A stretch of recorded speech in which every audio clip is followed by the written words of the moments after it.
when you sit down at a table, what are the 5 things you make a mental note about? And when you are dealt in, what 5 things then?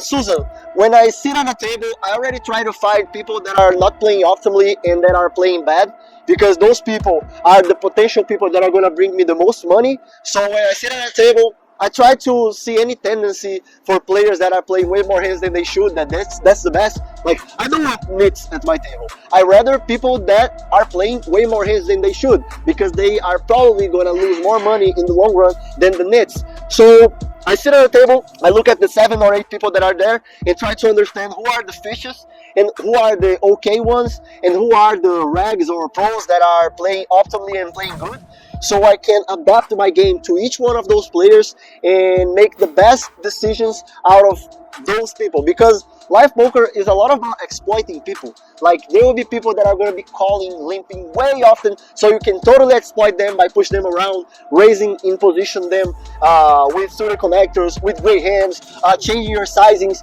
so you make it more likely for them to call instead of fold, or more likely for them to fold instead of call. So the first thing I notice at a table is who are the suckers, who are my targets, who are the good players, how are they playing. Then I start to see their showdowns, because by their showdowns I know how did they play pre-flop, how did they play post-flop, so I understand even more their tendencies so I can exploit better, and so on, so on. So that's what I look at the table.